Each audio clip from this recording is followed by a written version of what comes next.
Selamat malam, Salam. Kita bersyukur kepada Tuhan kita boleh bertemu rekan kaum Bapak di rumah tangga Bapak Ridho sekeluarga di sini, dan kita bersama-sama mempersiapkan diri untuk kita masuk di dalam ibadah ini. Memulainya kekasih-kekasih Tuhan, saya ajak kita bersama-sama puji Tuhan dari Kidung Jemaat 17 ayat 1. Kidung Jemaat nomor 17 ayat 1, Tuhan Allah hadir pada saat ini, hai sembah sujud di sini, dan kata-kata selanjutnya. Tuhan Allah hadir pada saat ini, hai sembah sujud di sini. Diam dengan hormat tubuh serta jiwa, tunduklah menghadap Dia. Marilah umatnya, hatimu serahkan dalam kerendahan. Sebelum kita masuk dalam pembacaan perenungan sabda Tuhan, kita mohon campur tangan Tuhan dalam Roh Kudus, dan saya mohon kesediaan Bapak Arta untuk membawa kita dalam doa firman. Mari kita menghadap Tuhan dalam doa. Kita berdoa. Segala puji dan syukur kami naikkan ke hadirat-Mu yang kudus ya Tuhan. Oleh karena cinta kasih Tuhan yang begitu besar dalam kehidupan kami. Oleh karena Tuhan memberi kesempatan kepada kami untuk kami jalani hidup sepanjang siang tadi. Dan pada saat ini juga kami bersyukur oleh karena kemurahan Tuhan, Tuhan mempersekutukan kami dalam rumah tangga Bapak Ridho keluarga. Kami bersyukur kepada Tuhan, Tuhan menyediakan kesempatan yang indah untuk kami memuji mempermuliakan akan nama. Pada kesempatan ini Tuhan, kami sungguh merindukan firman yang menguatkan, yang memberikan pengharapan.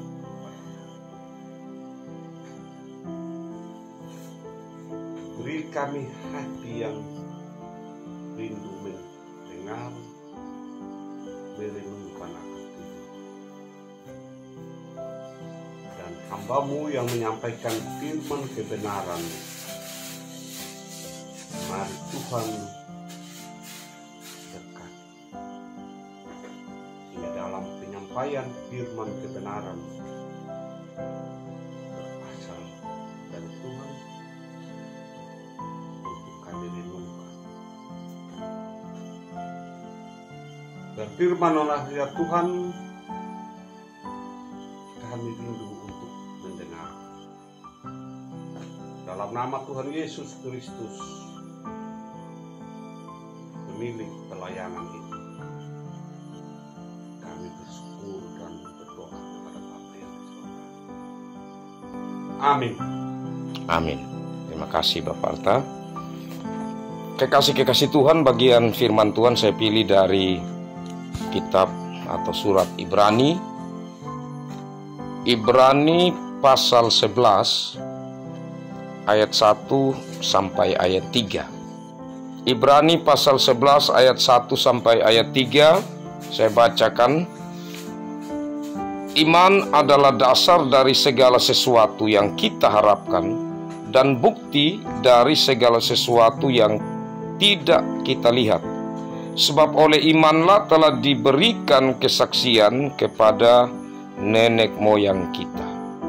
Karena iman kita mengerti bahwa alam semesta telah dijadikan oleh firman Allah, sehingga apa yang kita lihat telah terjadi dari apa yang tidak dapat kita lihat. Demikian bagian firman Tuhan yang menjadi bahan perenungan kita saat ini. Berbahagialah setiap orang yang selalu rindu mendengar, merenungkan, menerima firman Tuhan dan melakukan dalam hidup sehari-hari. Shalom. Kekasih-kekasih Tuhan, berbicara tentang iman itu berbicara tentang keyakinan yang ada dalam diri seseorang yang hanya kepastiannya Tuhan yang tahu. Sekali lagi, berbicara tentang iman, berbicara tentang keyakinan yang ada dalam diri seseorang yang hanya Tuhan yang tahu. Sedangkan untuk orang lain tahu, kecuali ada bukti dari iman itu lewat perbuatan. Contohnya begini. Saya beriman kepada Tuhan dalam Yesus Kristus. Orang bisa tahu buktinya apa? Buktinya contoh saya datang gereja. Itu baru bukti bahwa saya orang beriman. Jadi untuk menyatakan saya sungguh-sungguh beriman kepada orang lain, orang tidak bisa lihat. Tidak tahu. Nah, dengan demikian maka perbuatan atau bukti dari apa yang kita percaya itu hal yang penting. Jadi iman itu adalah satu keyakinan untuk kita pertanggungjawabkan kepada Tuhan. Sedangkan perbuatan adalah apa yang kita yakini, yang kita nyatakan kepada sesama kita. Hal yang kedua yang saya mau untuk kita renungkan bersama-sama. Beriman tidak terlepas dari tanggung jawab untuk apa yang kita imani. Dalam artian tanggung jawab dalam hal pengertian tentang apa yang kita imani. Jadi contoh begini, saya mengatakan saya beriman kepada Yesus Kristus, tapi sejauh mana saya tahu tentang Yesus? Sehingga di saat kita bertemu seseorang dan kita menyaksikan tentang Yesus Kristus, ya orang diyakinkan, orang akhirnya memahami tentang siapa Yesus itu. Dalam hal ini kekasih-kekasih Tuhan, itulah yang merupakan hal penting kenapa Tuhan memberikan kita akal.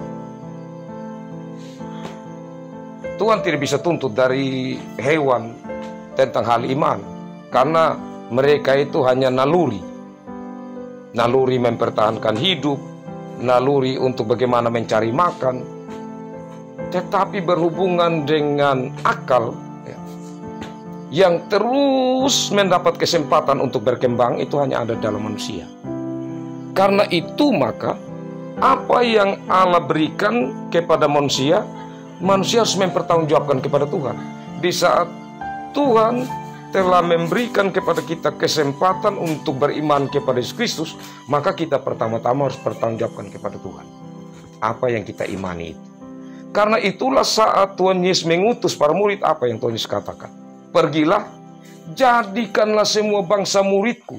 Kalau ada murid, maka harus ada yang mengajar. Jadikanlah semua bangsa muridku, berarti di situ para murid harus mengajar untuk nanti banyak orang menjadi murid. Yang murid itu terus belajar, nanti menjadi guru untuk mencari lagi murid yang lain. Nah, kekasih-kekasih Tuhan, sekarang memang yang menjadi tantangan bagi kita, kaum bapa, secara jujur, sejauh mana kita mampu untuk menceritakan tentang apa yang kita imani kepada anak-anak kita. Sejauh mana kita paham. Dan kaum bapa sebenarnya selain di gereja merupakan bagian untuk kita terus belajar, sehingga akal yang Tuhan kasih kita benar-benar bertanggung jawab untuk mencari kebenaran. Karena segala ilmu pengetahuan yang ada di dunia berbicara tentang biologi, berbicara tentang hal-hal lain, teknologi yang berhubungan dengan logi-logi. Itu kan logika, berhubungan dengan akal, berhubungan dengan pengetahuan. Tetapi dia semua itu bisa berkembang, bisa berubah. Yang tidak bisa berubah hanya satu, yaitu kebenaran. Atau dasar dari logi itu sendiri, yaitu logos. Logos itu adalah firman. Firman itu kebenaran. Itu saja yang tidak akan berubah. Karena itu, maka logika, akal manusia tetap harus tunduk di bawah kebenaran. Karena kebenaran tidak berubah, apapun yang terjadi. Karena itu, maka yang penting sekali untuk dicari adalah kebenaran itu sendiri. Karena kebenaran itu yang menuntun kita untuk benar-benar memahami Yesus. Kan Yesus bilang apa? Akulah jalan dan kebenaran. Jadi hal beriman itu sebenarnya hal juga kita bertanggung jawab. Contohnya begini, saya kasih contoh yang sederhana. Ditanya, apakah saya orang berbudaya? Iya, saya orang berbudaya. Oke, kalau betul orang berbudaya, orang akan uji. Karena kita semakin dewasa, di saat kita menyatakan sesuatu, maka kita bertanggung jawab. Oh, di Sumba, atau ditanya karena saya tinggal di Humada. Humada itu kenapa kalau buat kubur itu pakai batu? Kenapa tidak dalam tanah saja? Coba jawab. Ya saya harus jawab, kan saya orang berbudaya. Nah, kenapa itu dulu itu bisa yang laki-laki itu yang kalau adat, dia yang harus siap parang. Kenapa perempuan siapkan sarung? Saya harus jawab. Saya harus bertanggung jawab. Terus kenapa ditentukan itu? Ya, berapa ekor saja? Apakah dulu itu memang ada kalau dalam adat perkawinan itu berapa ekor betul? Ya saya harus jawab. Karena saya orang berbudaya, saya harus tahu betul. Nah, itu yang kadang-kadang yang kalau tidak dipelajari akan membawa masalah tersendiri bagi manusia yang hidup dalam budaya, termasuk di dalam kekurangan pemahaman, pengetahuan tentang kerohanian. Itu juga akan membawa masalah dalam hidup kerohanian. Jadi pentingnya Tuhan memberikan kepada kita akal itu untuk kita bertanggung jawab terhadap iman percaya kita. Nah, berbicara tentang akal atau pikiran, seorang yang mungkin kita pernah dengar, Rene Descartes, yang mengatakan aku berpikir makanya aku ada. Manusia dari kecil itu dia sudah berpikir banyak hal, berpikir banyak hal. Bahkan kalau orang bilang, oh saya tidak mau berpikir, ya untuk dia tidak berpikir dia harus berpikir. Tetapi dalam berpikir ini ada tipe atau ada tingkatan berpikir. Tingkatan berpikir paling bawah itu tingkatan berpikir tentang alam yang ada di bumi ini. Tingkatan berpikir lebih tinggi sedikit, tingkatan berpikir tentang pribadi manusia atau manusia dengan manusia. Sedangkan tingkatan yang lebih tinggi yaitu berpikir tentang alam. Nah, kenapa berpikir paling bawah itu alam semesta? Karena manusia telah dari kejadian itu diberikan oleh Tuhan kuasa untuk menguasai alam yang ada di bawah air atau ikan-ikan, kemudian yang ada di daratan, hewan-hewan ternak, dan juga burung-burung di udara. Itu Allah sudah berikan kuasa kepada manusia. Kalau begitu manusia di atas dari apa yang diciptakan Tuhan yang telah diberi kuasa itu. Karena tingkatan pikir manusia yang rendah itu. Kalau manusia terus berpikir tentang alam, berpikir tentang alam, maka dia akan mengagungkan apa yang telah dia pelajari. Sedangkan kalau dia tidak mempelajari dirinya sendiri, maka yang dia pelajari tentang alam akan lebih tinggi dari dirinya sendiri.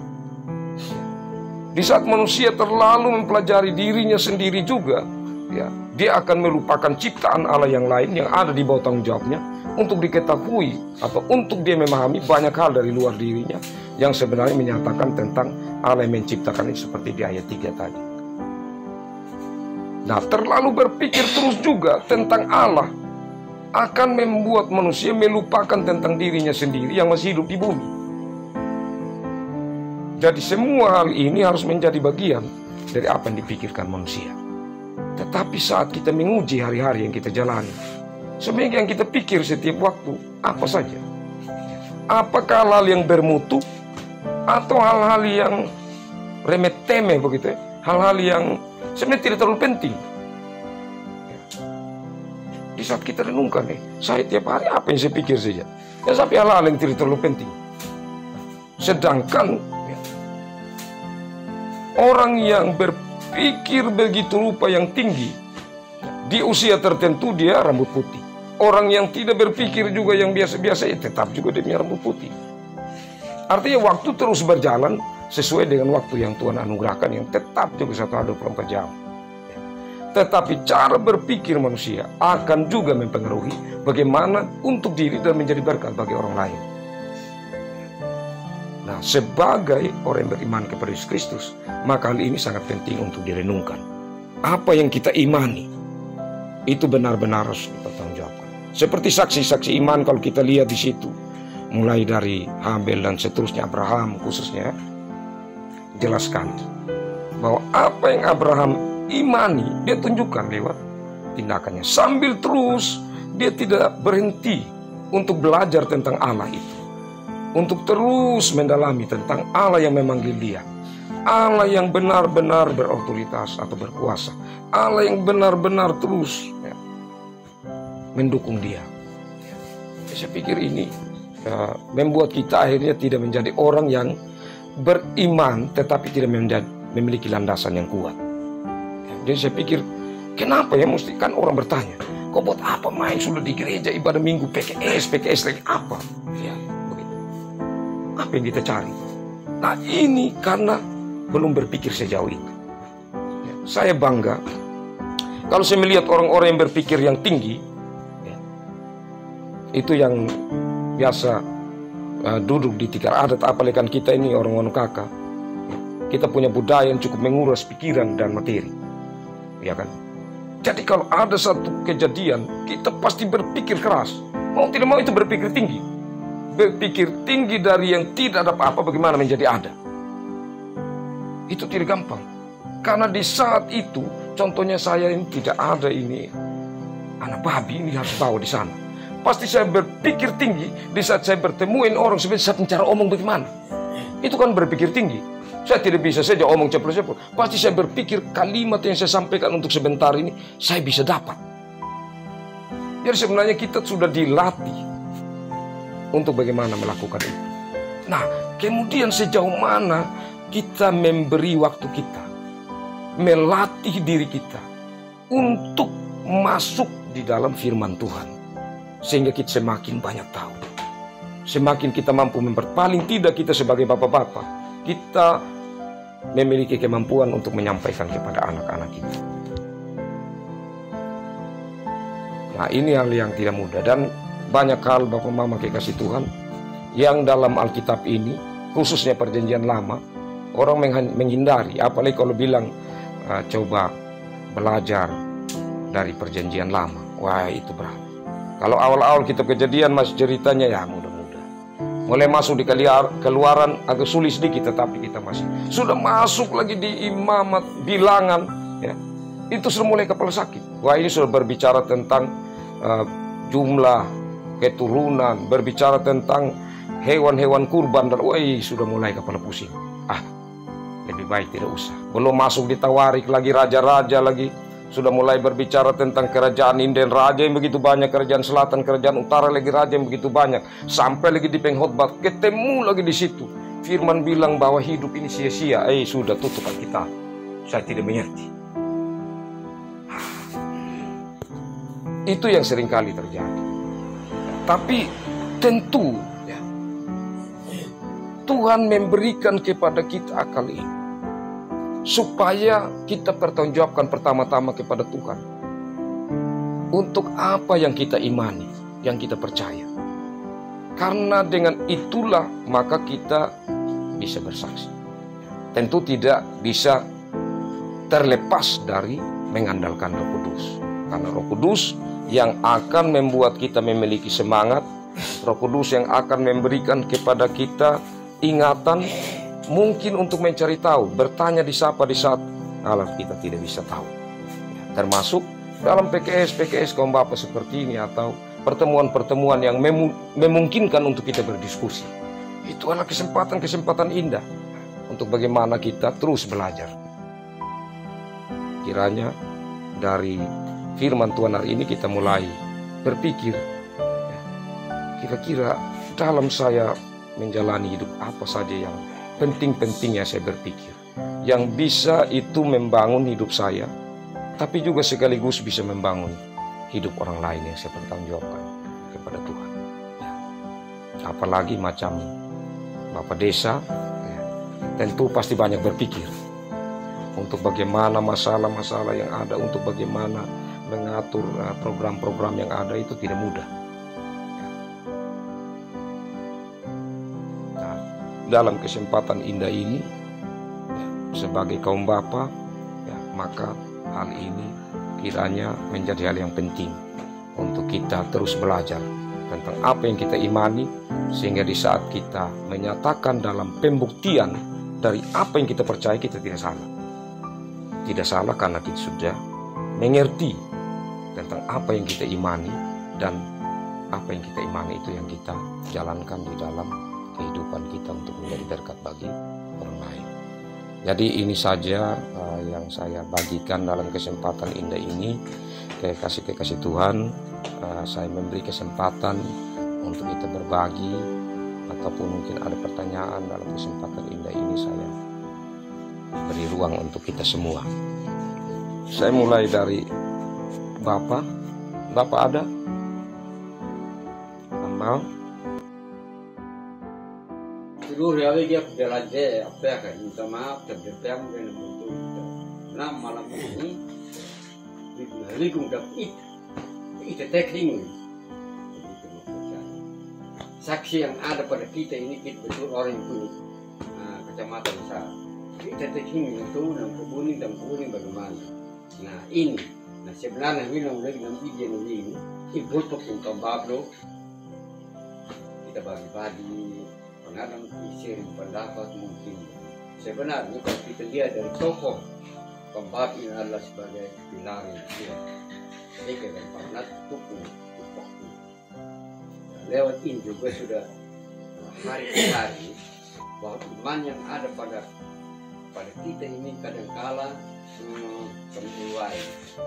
Gaya belum itu Pembab yang sebagai pengurus yang minta maaf penanggung jawab komisi. Beda pelang lu perang saksi itu percaya itu dia merokok dari ini. Nah kalau begitu malam ini saya sangat bersyukur dikit dari apalagi di situ ayat pertama ini, saksi adalah dasar iman itu. Mal iya dapat itu tidak pelang itu, tidak pelang dia ada korong ringu. Nah ini mulai cek dari dalam mulai dalam itu mari pandang perlu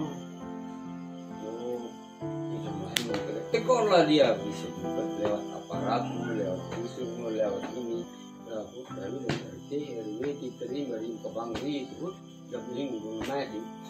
Nah ini perlu juga saya sampaikan ini sehingga menggol, tapi menggol namun kira-kira penegik macam menggol juga bisa. Tapi di sisi lainnya hati, termasuk hidup dan hati, apalagi harus tanggung jawab lewat iman yang ada. Update-nya yang kita berikan kepada inspirasi. Terima kasih Bapak Ketua Kaum Bapak Kela, Pran. Terima kasih Bapak. Saya sudah dengar tadi dari Bapak kita bilang bahwa iman tanpa perbuatan tidak ada artinya, tidak ada apa-apa. Saya pernah baca di satu buku. Kalau saya tiap hari ada buku tentang Tuhan. Di situ ada 3 orang yang satu perahu, di dalam satu perahu. Di satu dayung dia tulis iman, yang dayung kedua dia tulis perbuatan. Terus yang satu dia tanya, kenapa di situ dia tulis iman, di sini perbuatan? Oh dia cerita yang kalau hanya iman saja, satu dayung saja yang dayung, tidak akan sampai kepada tujuan. Nah justru itu perbuatan. Jadi kedua-duanya didayung sehingga sampai pada tujuan. Nah, saya ingin bertanya sedikit. Kira-kira Bapak kita bilang iman, kalau kita punya iman kita harus ke gereja. Nah, sekarang ini iman tanpa perbuatan artinya sekarang kalau saya punya iman saja, tapi saya tidak ada keinginan kira-kira, aku tidak ada, ini keinginan arti perbuatan. Kira-kira saya harus buat apa? Berarti saya punya iman tapi saya tidak ada punya rencana untuk. Nah, ini berarti tidak ada dia punya sia-sia adanya. Jadi betul-betul Bapak Diri saya berterima kasih atas penjelasan yang apa ini. Karena begitu saya baca di dalam itu, oh berarti dua-dua ini harus didayung sehingga sampai kepada tujuan. Terima kasih itu sih. Ya, baik, terima kasih Om Nandes, Bapak Arta, Bapak Desa. Baik, terima kasih. Jadi ya kalau saya kasih contoh seperti apa yang disampaikan oleh Om Frans tadi. Di saat ada dua orang muda, laki-laki perempuan, laki-laki bilang begini, saya sangat mencintai engkau. Perempuan pas dia senang. Tetapi habis itu dia tidak pusing lagi. Apa betul dia cinta atau tidak? Kan tidak tahu. Tahu karena dia omong. Tapi hanya omong saja habis itu ya. Jadi itu sama dengan tadi itu kan. Begitu. Jadi perbuatan membuktikan bahwa benar-benar cinta memang harus nampak. Jadi perbuatan itu buah dari iman. Nah, tapi yang saya maksudkan kalau itu sudah hal yang biasa. Yang saya maksudkan di sini adalah saat firman Tuhan, dan ini harus di seluruh, baik di atas mimbar kalau ada yang khotbahkan, baik dalam PKS seperti ini, yang kita pikir pertama diri kita, itu baru bisa bertumbuh. Firman ini datang, wih, firman ini mau omong apa tentang saya, jangan kita lihat yang lain dulu, diri kita, itu penting sekali. Kalau itu ada, pasti pertumbuhan akan luar biasa kita rasakan dalam hidup ini. Jadi kalau firman bilang kita perlu mempertanggungjawabkan iman kita, berarti kita harus terus belajar. Kalau ini bisa mengerti, saya harus tanya siapa. Di situ kita akan terus bertumbuh di dalam Tuhan. Karena kita selalu rindu mendengar dan mau merenungkan dan mau mencari tahu terus. Sebagaimana hal-hal lain dalam hidup ini, macam pekerjaan. Saya yakin Bapak Desa ini pasti tidak mungkin di desa ini terserah ini desa mau jalan apa yang saya sudah kapal desa. Saya tidak mau belajar tentang ini, bagaimana punya aturan harus bikin begini, kalau ada masalah begini harus begini, tidak perlu belajar, tidak bisa. Harus bertanggung jawab, harus mendalami aturan ini, saya harus belajar ini, supaya sebentar kalau ada yang tanya, saya tahu dia punya aturan. Sama juga ini, itu maksudnya. Jadi belajar terus membaca, mendalami. Begitu. Artinya mencintai firman Tuhan dengan sungguh-sungguh. Karena Tuhan kasih kita pikiran atau akal, dan Tuhan kasih kita waktu, kita pakai. Harus pakai itu untuk Tuhan. Ya. Jadi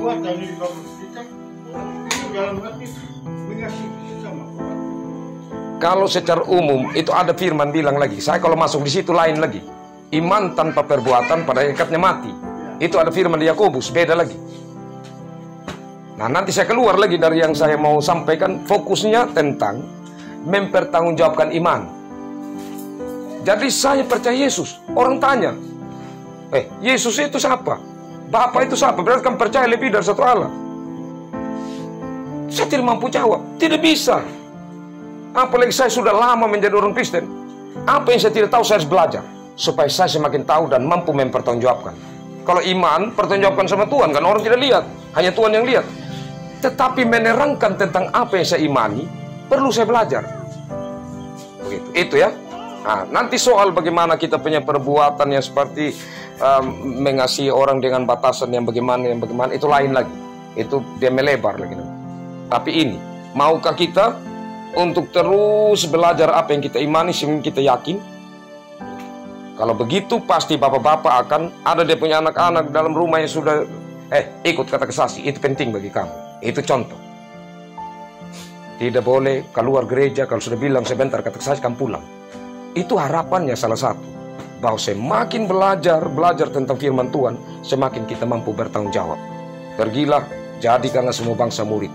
Apakah sudah benar-benar murid? Mungkin guru yang tidak mengajar, atau saya yang tidak belajar. Tinggal itu.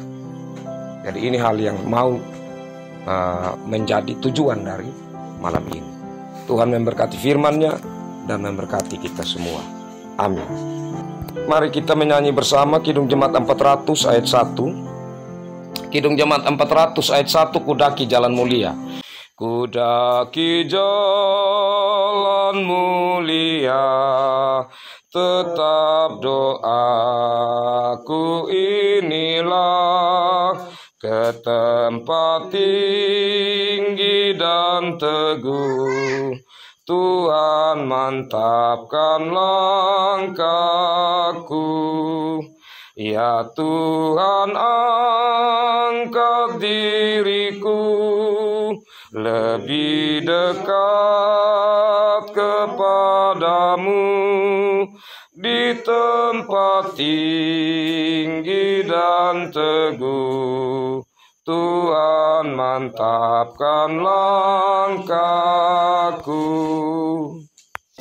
Kita akan masuk dalam doa syukur dan syafaat. Ada pokok doa dari keluarga yang berikan kesempatan